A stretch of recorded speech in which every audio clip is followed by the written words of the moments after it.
Dando continuidade à nossa parte da contratualização, né? Então, vamos agora falar a questão das formatações jurídicas, né, para contratualizar, né? Lembrando sempre que essa gestão pública da saúde sempre é muito preocupante nos municípios, porque você tem muitos tribunais de contas falando tem que contratar o médico, o profissional da área de saúde por meio de concurso público, sob pena de sua prestação de contas não ser aprovada. E temos, do ponto de vista jurídico, que o médico não pode ganhar mais que o prefeito, em razão do limite do teto constitucional. E aí, às vezes, no interior, um prefeito ganha 15 mil reais e um médico não vai ao interior por 15 mil reais, às vezes, onde não tem uma infraestrutura para trabalho tão adequado e nem para, assim, para atrair alguém que gosta do ambiente de uma capital, de shopping, loja, acessibilidade, e ter essa privação, né? Até porque também, muitas vezes, o médico quer fazer uma residência, né? Fica mais longe dos centros de residência, etc, etc, etc. Quando se pensa nessa questão da contratualização, o primeiro ponto é o que é o contrato administrativo. O contrato é um liame obrigacional entre a administração pública contratante e um terceiro contratado. Este liame obrigacional tem por objeto um determinado foco previsto no edital de licitação e onde o contratante quer que o serviço, o fornecimento, a obra seja executado, mas aqui no caso específico o serviço seja executado, e o contratado quer prestar bem o serviço e ser remunerado para tanto. Atualmente, nós temos dois marcos regulatórios em contratos administrativos. Um deles é o marco regulatório atual e que é antigo, que está em vias de ser exaurido, né, até o dia 1º de abril de 2023, que é a Lei 8.666, a Lei 10.520, a Lei 2.462, e o outro marco é a Lei 14.133, que é a nova Lei de Licitações, que vai nortear as licitações, já está norteando desde dia 1º de abril de 2021, mas passa a ser compulsória a todos os órgãos e entidades a partir do dia 1º de abril de 2023. Destaca-se que essa nova lei de licitações enseja a necessidade de muita regulamentação, e aí os municípios estão correndo atrás de regulamentação. Nós mesmos temos recebido várias consultas para prestar serviços de auxílio à regulamentação, esclarecimentos, né? E é muito importante que já o façam o quanto antes, sob pena de ficar muito em cima da hora. Um contrato administrativo ele tem duas alternativas. A primeira alternativa é celebrar um contrato a partir de uma licitação pública, que é um processo formal onde há uma seleção de um fornecedor a partir de uma competição entre vários fornecedores e que participam da licitação, que analisaram o edital e resolveram não participar, e essa competição tem por fito escolher o fornecedor com a proposta mais vantajosa. Ou o caso de contratação direta, que são as situações em que não há uma licitação, seja por ser uma hipótese de dispensa de licitação ou de inexigibilidade de licitação. O dever de licitar está previsto na Constituição. O artigo 37 da nossa Constituição, ele traz um norte para a administração pública da União, dos estados, do Distrito Federal, dos municípios. É um artigo muito importante, né? para a administração pública, que vocês, profissionais de saúde, que às vezes não conhecem a Constituição, isso é natural, né? Às vezes, né? Claro que a Constituição é sempre importante conhecer, mas não tem essa obrigatoriedade em razão do exercício profissional. Mas o artigo 37 traz esse guia com relação à administração pública. E diz lá que a administração pública direta e indireta de qualquer dos poderes, da União, dos Estados, do Federal, dos municípios, obedecerá aos princípios da legalidade, da impessoalidade, publicidade, moralidade e eficiência. E também é o seguinte, ressalvados, isso lá no inciso 21, ressalvados os casos especificados na legislação, as obras, serviços, compras e relações serão contratados mediante processo de licitação pública que assegure igualdade de condições a todos os concorrentes, com cláusulas que estabeleçam obrigações de pagamento mantidas as condições efetivas da proposta, nos termos da lei, o qual somente permitirá exigências de qualificação técnica e econômica indispensáveis à garantia do cumprimento das obrigações. Ora, pessoal, hoje, quando se fala em licitação, já sob o viés da nova lei de licitações, há uma obrigatoriedade da etapa de planejamento, planejar a licitação. Não que antes não tinha, mas não estava tão explícito na lei. A Lei 14.133 prescreve claramente a etapa de planejamento. O que essa etapa de planejamento tem a ver com a terceirização de gestão pública na área de saúde, com a gestão pública do setor de saúde? Tem a ver porque nessa etapa de planejamento não é só a escolha do objeto, é uma avaliação mercadológica das soluções existentes no mercado aptas a satisfazer o problema da administração pública. Então, a administração quer resolver o problema de falta de médicos nas suas unidades de saúde de complexidade média. O que ela pode fazer? Então, ela tem que avaliar todas as soluções passíveis de serem utilizadas para enfrentar esse problema, pegar solução a solução, avaliar vantagens e desvantagens, para, ao final, quando fizer todo esse estudo, entender qual é a solução, se existe uma solução que é mais conveniente e adequada ao seu caso concreto e por que aquela dada solução é a mais conveniente e adequada.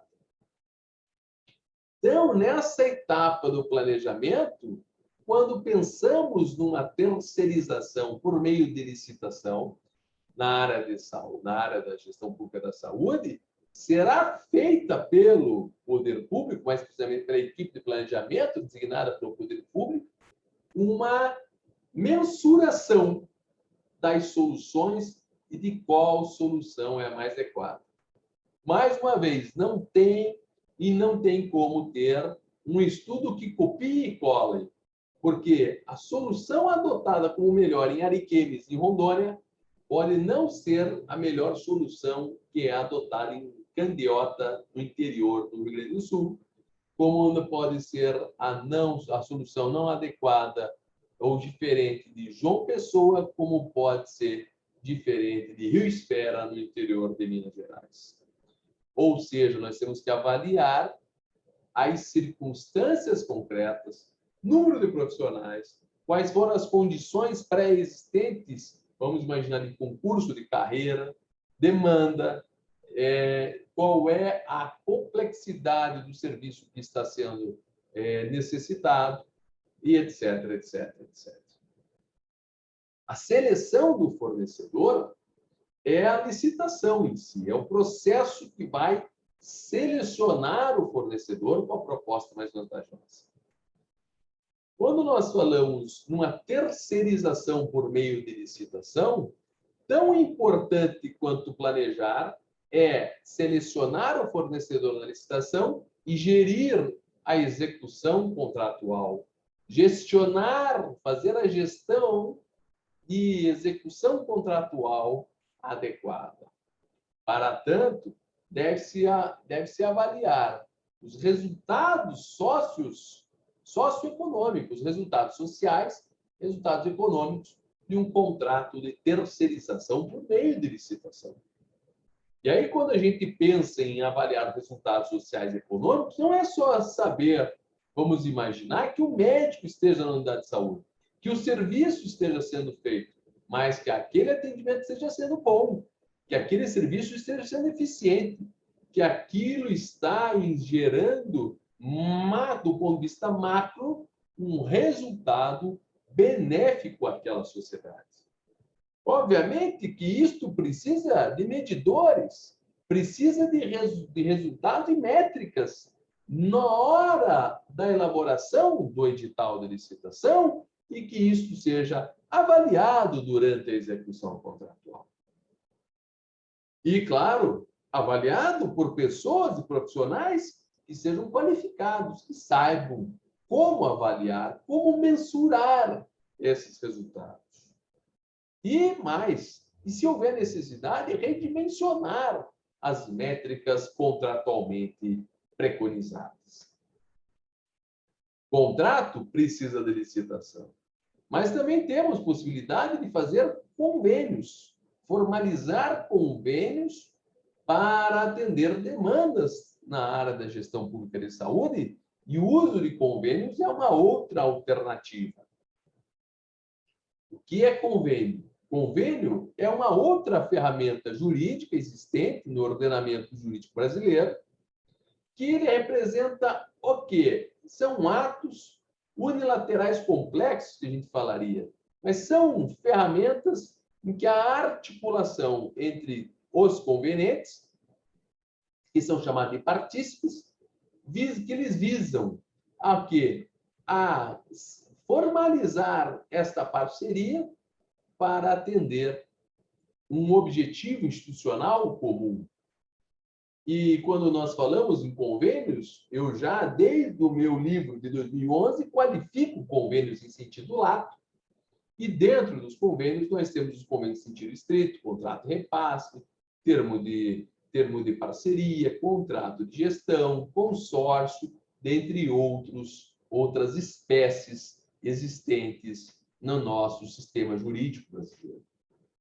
Convém ainda observar que os convênios podem instrumentalizar várias formatações jurídicas de subvenções, auxílios, contribuições, repasses e assim por diante. Diferença de contrato e convênio, para vocês entenderem um pouquinho. O convênio não precisa de uma prévia licitação. O contrato precisa de uma prévia licitação como regra. O convênio, nós não aplicamos diretamente a lei de licitações, aplicamos no que couber a lei de licitações. No contrato, na licitação, nós aplicamos diretamente a lei de licitações. Os contratos têm partes, porque cada um visa um lado. Um visa vender, outro visa comprar, um visa prestar o serviço, outro visa contratar aquele serviço. No convênio, não. Nós temos a conjugação de esforços para a execução de um dado serviço, de uma dada atividade. Nos contratos, existem interesses opostos. Um quer comprar, outro quer vender, são opostos. Se fossem paralelos, seriam ambos querem comprar. Né? Nos convênios, nós temos aqui interesses comuns. Há uma cooperação associativa. Tanto é que nos convênios somos de partícipes, não partes, porque ambos visam e olham para o mesmo lado. Da mesma maneira, temos que destacar que nos convênios não se pode condicionar a aprovação de um convênio firmado pelo Executivo ao Poder Legislativo, a uma aprovação do Poder Legislativo. Isso quer dizer, no contrato, interesse oposto e contraditório, objetivos institucionais diversos, resultado diverso. No convênio, interesses convergentes e recíprocos, objetivos institucionais comuns, resultado comum, uma mútua colaboração. No contrato, há uma vontade contratual, uma terceira vontade das partes, ou seja, que eles fazem uma vontade contratual. Justamente porque eu tenho vontade de comprar ou tenho vontade de prestar o serviço, eu crio a vontade do contrato para fazer a ponte entre as duas vontades das partes. Eu tenho o cumprimento de prazo, eu tenho partes. No convênio eu tenho uma vontade paralela, somatória, porque ambas elas se somam. Eu tenho a questão de cumprimento de prazo enquanto houver interesse de manter as mãos dadas. Eu tenho partícipes. E aí a gente pode destacar algumas espécies de convênios que usualmente são utilizadas na área da gestão pública de saúde. Uma delas é o contrato de gestão a partir de vínculo entre o poder público e uma organização social, IOS. Então, a organização social comumente chamada de IOS. Organizações sociais são aquelas qualificadas nos termos da lei como organização social. Eu costumo dizer, organização social é um paletó recebido por uma entidade. Ninguém nasce com esse paletó, mas a partir do preenchimento de determinadas características da lei e a partir de uma solicitação ao ente, a pessoa recebe aquele paletó. E pode receber o paletó da União, IOS, pode receber um outro paletó do Estado, um outro paletó de cada município, como S. Paletó esse que significa dizer, uma vez vestido esse paletó, para aquele ente ele é qualificado como organização social. E a organização social, ela tem uma característica de que ela pode celebrar com o poder público o quê? Fazer um vínculo contratual, que na verdade não é contratual, mas é um vínculo convenial, nos termos do meu livro, que é o famoso contrato de gestão. Em que pese o nome seja contrato de gestão, aqui estamos mais relacionados a um vínculo de natureza jurídica convenial.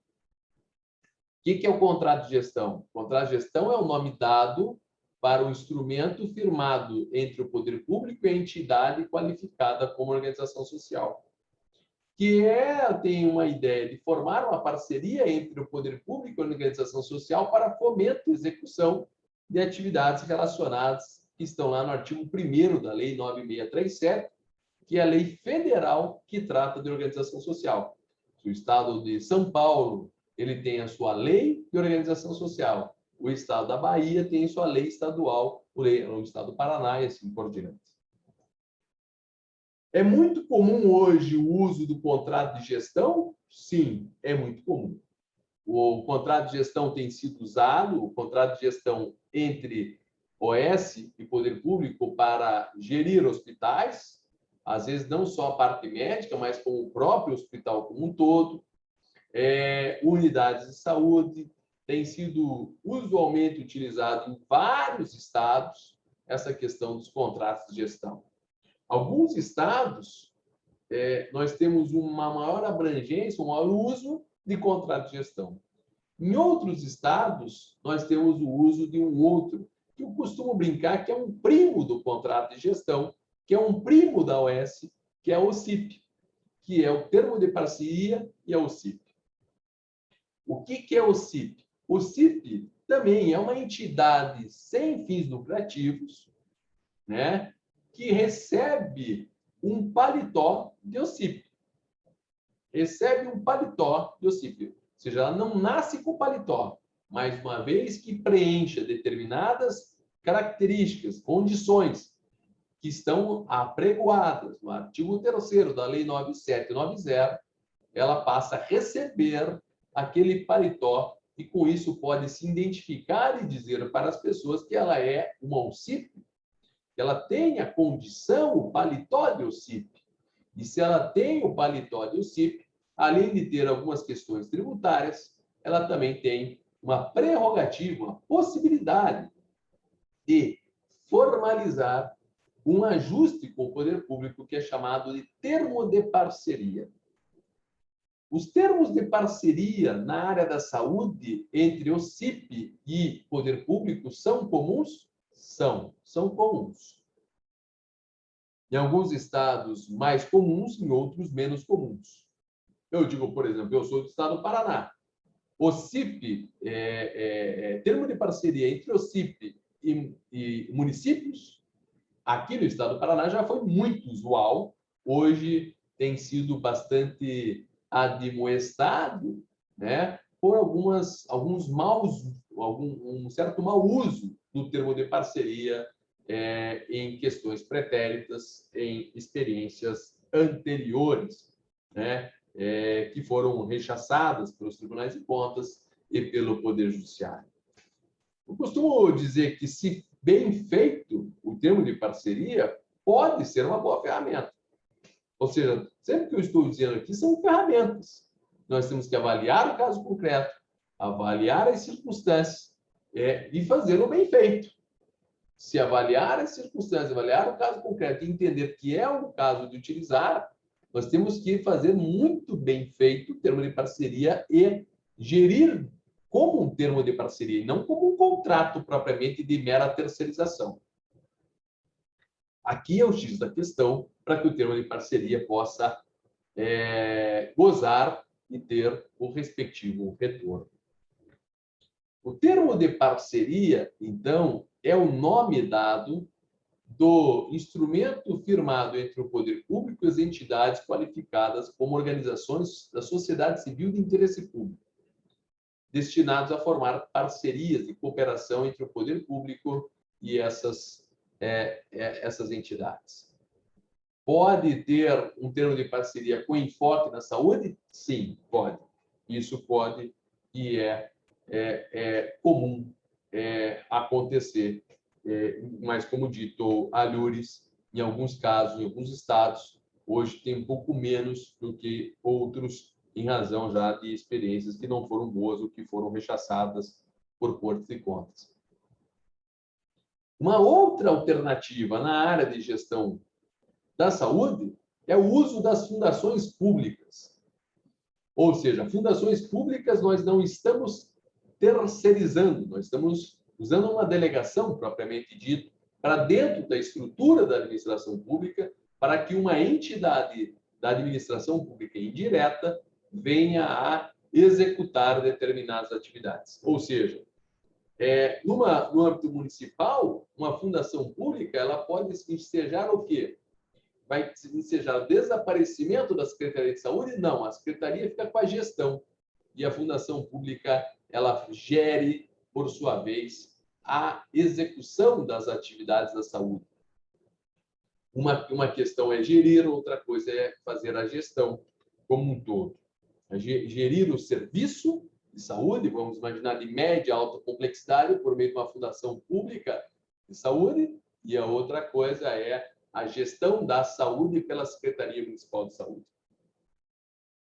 que tem sido uma experiência utilizada e me parece que é uma experiência, inclusive, frutífera, adequada e que tem bons propósitos e bons resultados quando bem feita a fundação pública. Mas esse quando bem feita é em todo e qualquer instrumento.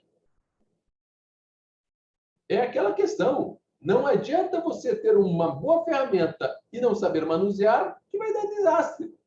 É a mesma coisa. O cidadão tem um excelente computador, mas não sabe usar, não adianta. Ele vai dizer que aquele computador é uma porcaria. Na verdade, não é que é uma porcaria, ele não sabe usar. Então, você tem que saber utilizar adequadamente, saber criar as condições do ponto de vista jurídico e do ponto de vista estratégico de gestão para usar a ferramenta, claro, X, Y, Z, e sempre ponderando a vantagem e desvantagem de qual instrumento você vai utilizar. Fundação pública é uma entidade da administração pública indireta, uma entidade dotada de personalidade jurídica de direito privado, nos termos do artigo 5º do Decreto-Lei 200, sem fins lucrativos, criada em virtude de uma autorização legislativa para o desenvolvimento de atividades que não exijam uma execução por órgãos e entidades de direito público com autonomia administrativa, patrimônio próprio gerido pelos respectivos órgãos de direção e funcionamento do Estado por recursos da União e outras fontes. Claro que quando pensamos em fundações públicas da União, se forem dos estados e municípios, daí vai verificar de acordo com a sua entidade. Atualmente, meus caros senhores e minhas caras senhoras, o que tem sido muito utilizado é fundação pública de direito público ou fundação pública de direito privado? É fundação pública de direito privado, para que a fundação pública ela goze do regime jurídico de direito privado. Então, é uma fundação pública de direito privado. Há uma certa confusão, né? Fundação pública de direito público e fundação pública de direito privado. Ou seja, aqui são duas subespécies.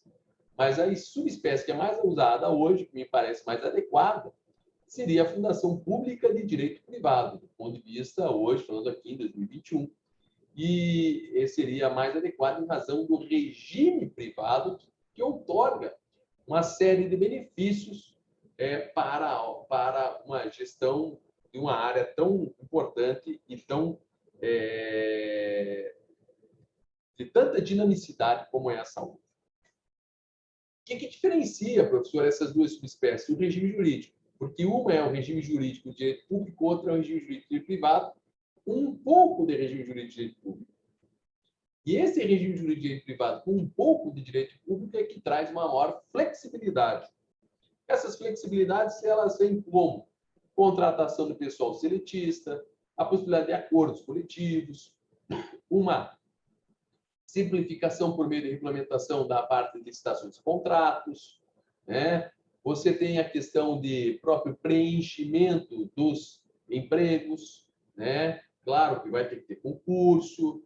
A questão da contabilidade é uma contabilidade um pouco diferente, né? E a questão de valores e custo, podemos assim dizer. Professor, essas são as únicas possibilidades? Não. Na área da gestão pública de saúde, nós podemos também ter escolha por outras entidades de dentro da própria administração, como empresa pública. Professor, é possível ter uma empresa pública para fazer gestão de saúde? Sim. Gestão pública de saúde? Sim. A IPSER, que faz a gestão dos hospitais federais. É uma empresa pública, que tem personalidade jurídica em direito privado. Ou seja, submete ao regime jurídico de direito privado. Outra escolha por alguns locais, por algumas entidades, por alguns entes, é o uso do serviço social autônomo, que traria aqui uma semelhança, uma certa similitude com a Fundação Pública de Direito Privado. Um outro instituto, uma outra entidade utilizada por entes para prestar um serviço público, para chegar lá na ponta um serviço público de saúde com eficiência e dentro das fragilidades, das dificuldades e complexidades que o setor de saúde tem, é o uso do consórcio público, que é uma espécie de convênio onde você se consorcia com outros entes para que, vamos imaginar, você consiga entregar exames laboratoriais com preço menor, de alta complexidade, e aí você faz uma conjugação de esforços entre vários municípios, onde vários municípios se dão as mãos, fazem um consórcio público para poder segmentar, cada um ficar expert em um exame de alta complexidade. Vamos imaginar, um exemplo seria esse, né? Um exemplo, um mero exemplo. Ora, pessoal, o que nos chama a atenção com relação a essas escolhas? Primeiro, a importância de você avaliar o regime jurídico administrativo e a incidência do regime privado e do público e os dois, né, com relação às vantagens e desvantagens, por qual ferramenta você queira, por qual instrumento você queira adotar.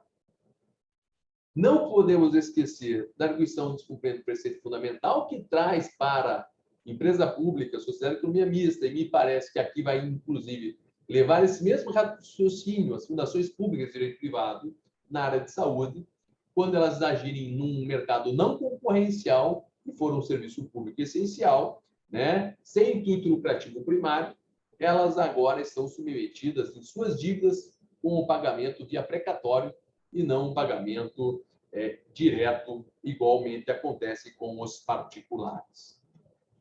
Meus caros senhores e caras senhoras, para encerrar esse nosso breve bate-papo, esse breve curso, esse breve bloco sobre a contratualização, o que é muito importante, independentemente, me parece, da ferramenta que você vai adotar.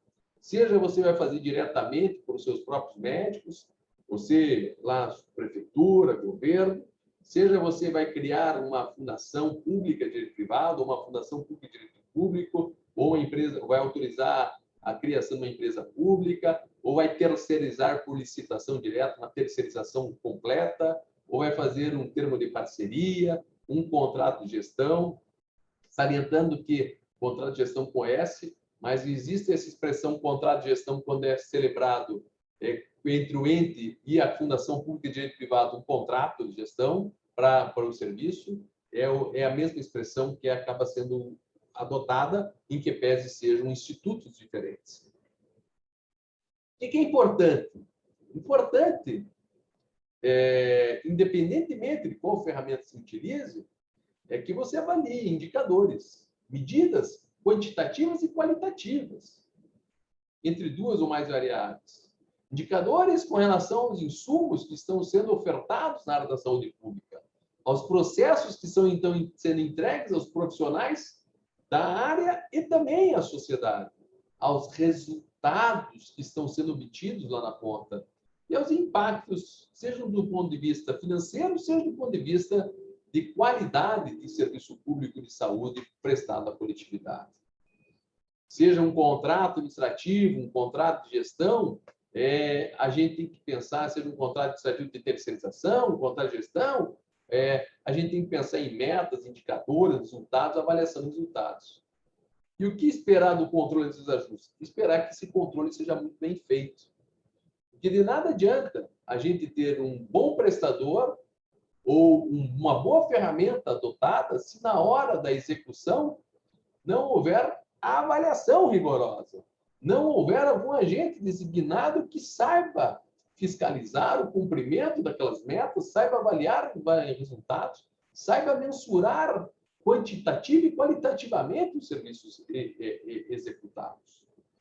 Ora, o que eu quis colocar aqui a vocês, nesses dois blocos, é essa complexidade do serviço público de saúde, essa complexidade da contratualização nos serviços de saúde, que seja uma contratualização por meio de um contrato propriamente dito, seja por meio de uma delegação, como acontece, mais uma vez dito aqui, numa fundação pública de direito privado, ou na fundação pública de direito público, ou numa empresa pública, ou até num consórcio público, ou ainda num serviço social autônomo. Ora, meus caros senhores e senhoras da área de saúde, aqui é um panorama dado sobre o porquê que hoje se vê num estado de uma maneira, no outro estado de outra maneira. E aqui são os institutos que muitas vezes os médicos escutam ouvir, não conhecem ao certo o que é um OCIP, o que é um termo de parceria, o que é contar gestão, e como que às vezes não dá certo, em que pese em outros lugares darem tão certo aquele mesmo instituto. Mais uma vez, eu costumo dizer, não adianta dar um excelente computador para aquele que não sabe usar. Você tem que, primeiro, avaliar qual a melhor solução no seu caso concreto. E depois, obviamente, fazer de tudo possível para que aquilo dê o máximo de resultado, seja o mais eficaz, mais efetivo, o mais eficiente. Para tanto, claro, que tem que ter qualificação, os agentes, sejam públicos e privados, que vão entabular essas parcerias ou esses contratos, ou que estarão envolvidos nestas delegações. Eu muitíssimo obrigado a todos, muitíssimo obrigado a Quality, muitíssimo obrigado a Cimepar. Espero que tenha sido a contento. Deixo aqui o meu QR Code, meu QR Code tem todos os meus contatos profissionais e também aqui meu e-mail, que também está no QR Code, mas caso aquele que não queira conhecer pelo QR Code, que veja aqui pelo próprio último slide. Um grande abraço, sucesso na caminhada e no conhecimento. Até a próxima.